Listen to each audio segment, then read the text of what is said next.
विचार उन्होंने रखे हैं। मान्यवर, हम जिस पार्टी से आए हैं, समाजवादी पार्टी से, उसके नेता पूर्व मुख्यमंत्री, पूर्व रक्षा मंत्री माननीय मुलायम सिंह यादव जी की पार्टी, जिसने हम सबको राजनीति के नए नए रास्ते बताए और उस पर काम कर चलने का काम किया। मान्यवर, नेताजी के बारे में तो जितना मैं कहूं उतना कम। मुलायम सिंह यादव जी की शख्सियत हमने तो उस वक्त महसूस की जब उनका निधन हुआ, तो देश के कोई से कोने का कोई ऐसा नेता उनके घर नहीं पहुंचा संवेदना देने के लिए जितना उनके पास है। मैं समझता हूं माननीय इंदिरा गांधी जी के बाद मुलायम सिंह यादव जी के घर इतने नेता पहुंचे। और उन्होंने जब उत्तर प्रदेश के अंदर सत्ता संभाली और 3 बार मुख्यमंत्री रहने के बाद में चौथी बार जब माननीय अखिलेश यादव जी को अपना मुख्यमंत्री बनाया, ये उनके विजन था। उनका विजन था कि ये लड़का मेरा नाम कराएगा और मेरा नाम भी ऊपर बढ़ाएगा, और उन्होंने साबित कर दिया। उत्तर प्रदेश की सरकार जब बनी सन 2012 में मुख्यमंत्री बने अखिलेश यादव जी, अखिलेश यादव जी को हमने देखा, कोई सी पार्टी का विधायक अगर उनके पास पहुंच गया काम लेने के लिए, खाली हाथ वापस नहीं आया। हमने ये चीज देखी, हमने ये चीज देखी कि उस आदमी का विजन, आप देखिए क्या है। आज मुख्यमंत्री जहां बैठते हैं उस भवन को देखिए, दुनिया देख रही है।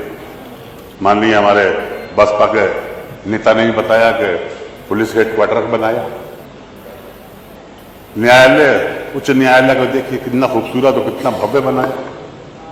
Janeshwar Mishra park, river front, ये सब क्या है? ये विजन है उसका, वो उसका विजन था।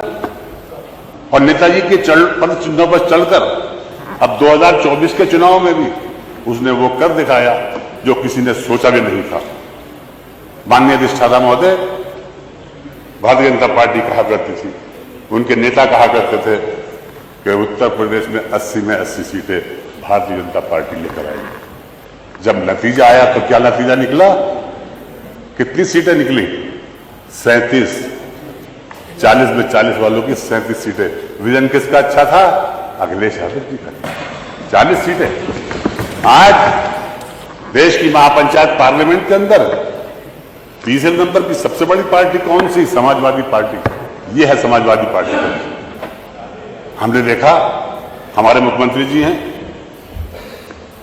हमारे प्रधानमंत्री जी हैं, उन्होंने इसको विकसित भारत के लिए हम सबसे राय मांगी। क्या विकसित भारत करें?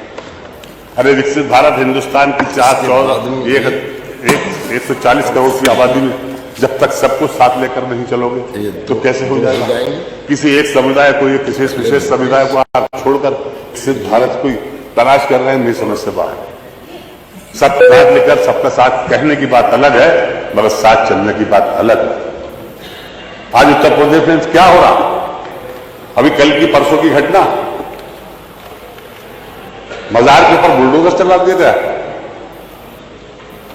150 साल पुराने संभल में परसों ही कब्रिस्तान के ऊपर, जो 100 साल 150 साल पुराना कब्रिस्तान, उसके ऊपर बिना किसी उसके ऊपर बुलडोजर चला दिया।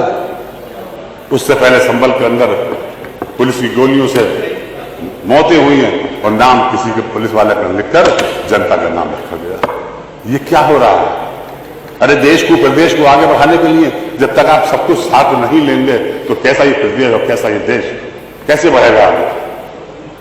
आप वादा करते हैं कि हम 2 करोड़ नौकरियां हर साल दिया करेंगे। आप वादा करते हैं कि 15 लाख रुपया आपके खाते में आ जाएंगे।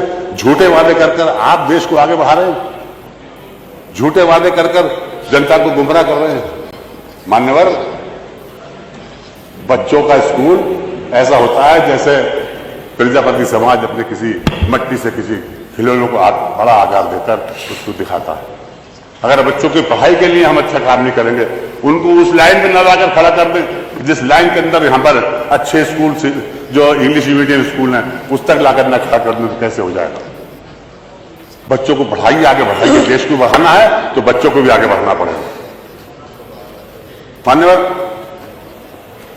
हम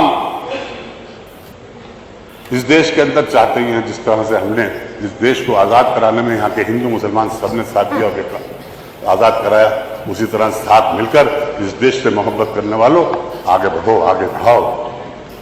नफरत की बातें खत्म कीजिए। आज इस पार्लियामेंट के चुनाव ने यह साबित कर दिया कि हिंदुस्तान के अंदर रहने वाले आज भी सैकड़ों लोगों की तादाद ज्यादा है। हमें बांटने का काम कर रहे हैं, जाति जाति बांटने का काम क्यों किया जा रहा है?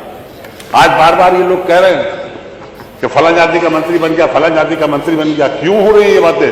सिर्फ कुर्सी हासिल करने के लिए ये बातें हो रही है। कुर्सियों पर बैठकर राज करना आपसे नहीं आता। अगर राज करने के तरीका जानते हैं तो सिर्फ और सिर्फ अखिलेश यादव ही जानते हैं। सीखिए उनसे, उनका विजन देखिए, उनका विजन क्या है।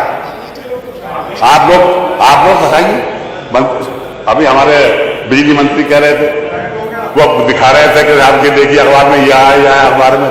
उन्होंने अपना वीडियो नहीं देखा जिसमें वो जब उनकी जनता उनसे मांग कर रही है कि हमारे यहाँ बिजली नहीं आ रही, ये हो रहा है, वो हो रहा है, तो क्या कह रहे हैं?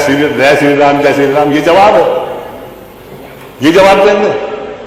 रोजाना के अखबार में पढ़ लीजिए, या लखनऊ के फला मोहल्ले के, लखनऊ के फला मोहल्ले के अंदर 15 घंटे से बिजली नहीं आएगी। इकबाल जी, लखनऊ के फला मोहल्ले के अंदर 5 घंटे बिजली नहीं आएगी। कंपाइल करें मान्यवर, 2 मिनट मुझे दे देंगे तो आपकी प्लीज। मेहरबानी। कंपाइल करें, आपका आदेश। नहीं जितना बोल रहे हैं उसको कंपाइल मैं करें। समझा साहब, सब कुछ 8-8, 9-9 मिनट मिल रहा है, मुझे शायद कुछ कम मिलेंगे। प्लीज प्लीज कंपाइल करें। मान्यवर, देश को आजाद बढ़ाने का काम करें। मैं